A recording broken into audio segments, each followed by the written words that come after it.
The 60th annual Knoxville Nationals will have to wait until 2021, but the 360s got the green flag this past weekend. How's everybody doing? I'm Jay Elson, and this is Midco Motorsports.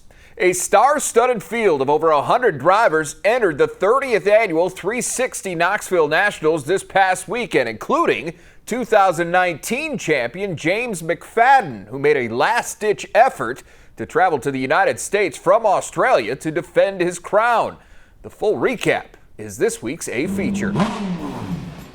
Start with a scary moment in Thursday's B main. That's Brady Bacon into the backstretch wall. Flames follow, forcing Bacon to bail out in a hurry. He was uninjured, but his night was done. To the 20-lap main event now, and this was the Austin McCarl show. 8 laps in, McCarl pilots the 17A past pole setter Calvin Landis for the lead. And after that, the only real race was for second.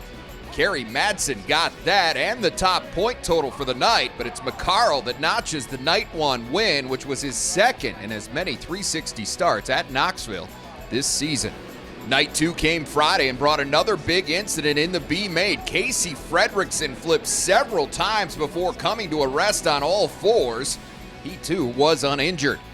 The start of the main event set off a great battle between a pair of Australians. Scott Boguski just hounding Linton Jeffrey. Lap 9, the 28 looks to steal the lead, but the 83 answers right back. A few trips later, same story. Boguski gets him briefly, but Jeffrey counters again. And that one was the dagger. Linton Jeffrey officially leads all 20 laps for the win, while Boguski ultimately settled for 4th. And that takes us to Saturday's grand finale, which proved to be a rough one for South Dakota driver Matt Jewell. The 09's night was over before a lap was even complete. Have another look at this crash. Jewell goes end over end between turns 3 and 4. A hard tumble for sure, but Jewell did walk away unscathed. When they got back to green, pole setter Kerry Madsen hustled to the point ahead of Joey Saldana, and he got really comfortable. Shane Golobic tried to muster a challenge on lap 2, but Madsen was having none of it. He slams the door on the 17 and runs away from there. Kerry Madsen wires the field to claim his first Knoxville 360 Nationals championship, which included a $15,000 payday. Meanwhile, it was a busy weekend for the Northern Outlaw Sprint Association with races at Norman County and River Cities, with a tight battle for the points at the top. We'll show you those highlights when we come back. Midco Motorsports on Midco Sports Network is presented by Dakota Speedway. Things have been ultra competitive at the top of the Northern Outlaw Sprint Association standings all season. Jade Hastings, with a series best 4 wins to his credit, was the top gun heading into last week's action. But veterans Wade Nygaard, Nick Omdahl, and Austin Pierce were all still within striking distance as the tour made its way to Norman County Raceway for the first and only time in 2020. The first class to race Thursday was the IMCA Northern Sport Mods, and it was the 15 of Matthew Clark rolling into the early lead from the outside of row 1. It wouldn't last long, though. Lap 2, number 4 starter Chris Van Mill dives underneath Clark in turn 3 to take the top spot away.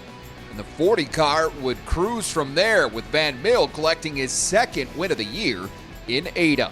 Skyla Miller got a great jump at the start of the hobby stock feature, and she kept her 9 car out front for the first 3 laps.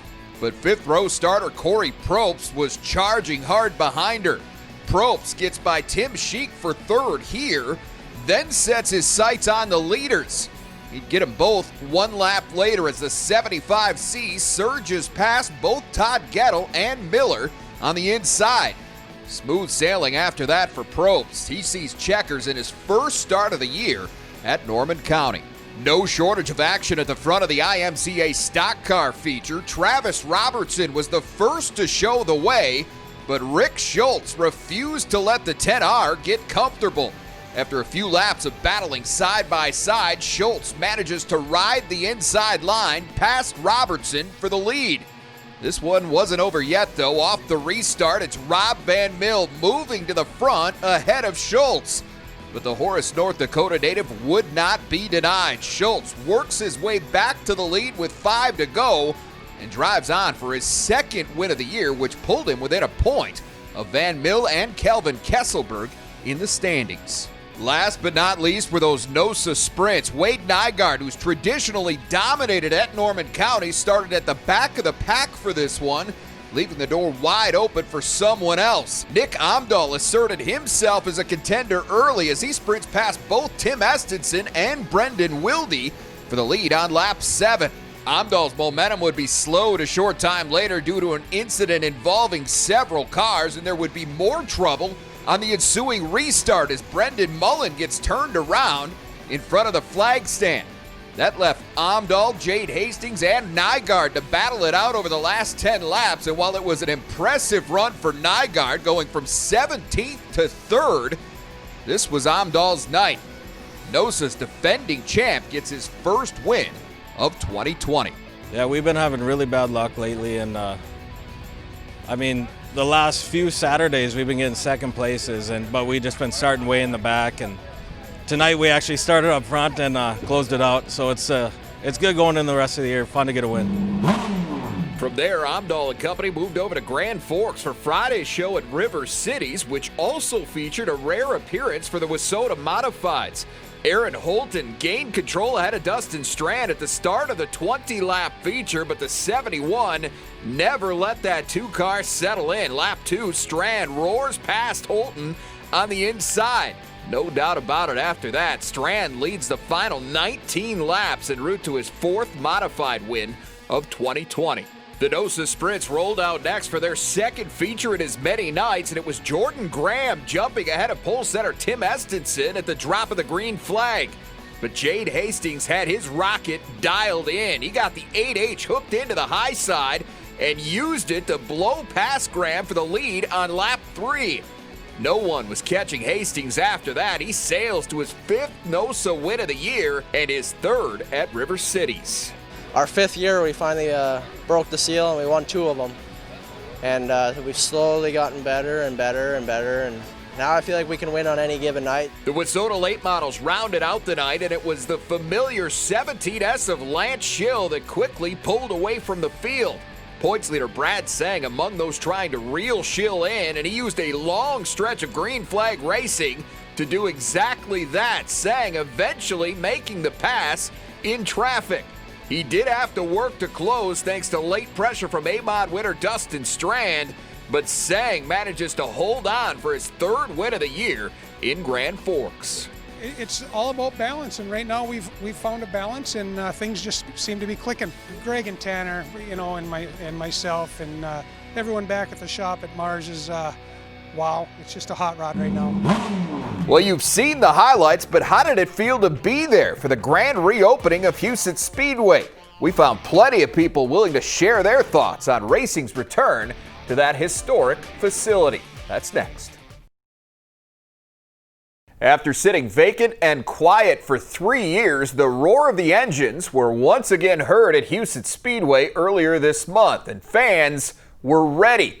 The line of cars filing into that legendary facility was literally miles long. And with the new ownership and operations team, the excitement level is at an all-time high. It is a godsend because I was coming here back in the late 70s, early 80s when my dad raced here under the Huset's name, and it's really happy to have that Huset's name back on the track and have some real racing going on here. We're just stoked to be back. It's nice to race at home. We've spent the last few years racing different tracks, and but Huset's, I think anybody who's been in racing and is from this area, Huset's is special. Oh, it's completely amazing. I've been coming here since I was 5. We lived in Nebraska, so we would drive all the way up here on Sundays. My dad would work on Mondays. We'd drive up here, drive all the way back. So this has just been something I've been doing since I've been 4 or 5. So we're talking 40 years that I've been doing this. And I started dragging these guys out here like 15 years ago.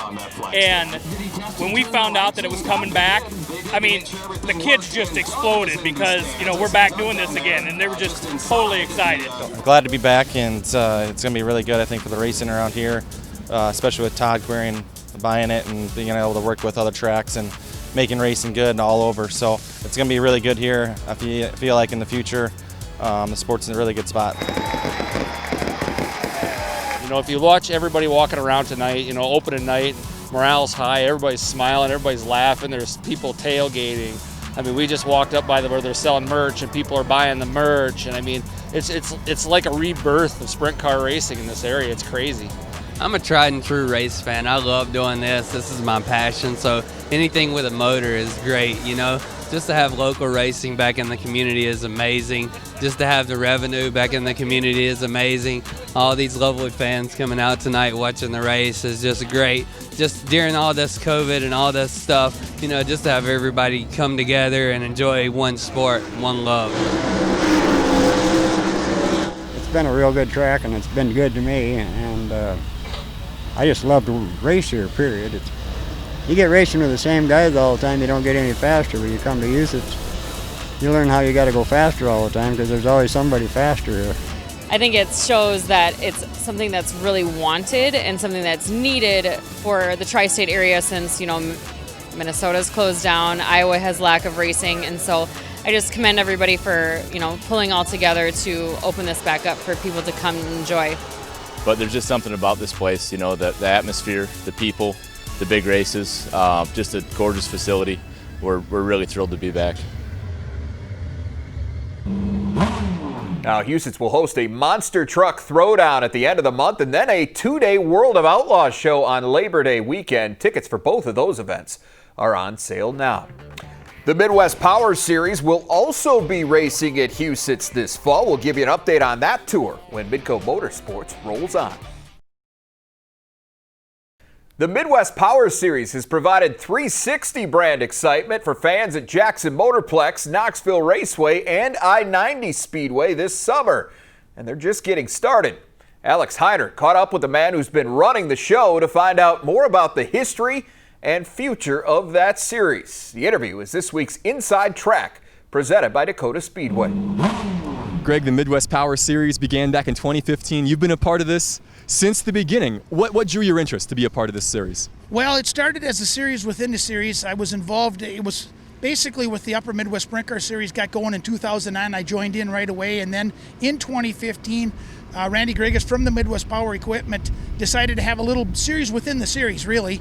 And a couple of the memorials and bigger paying races at the end of the year, we kicked some purse money in, and it just grew from there. We didn't necessarily intend to have it points everything, but it did.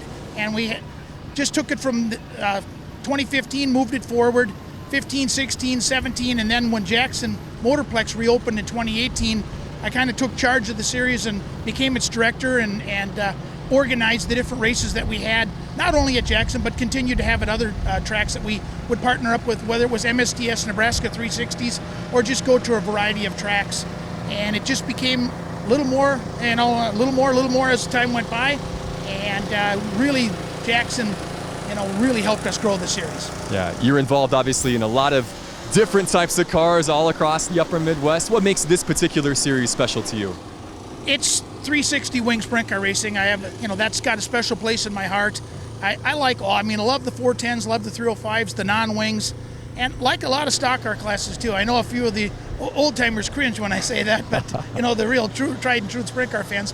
But I enjoy a lot of different types of racing. But sprint car has been my primary, all the way back to 1971 when I saw my first IMCA sprint car show.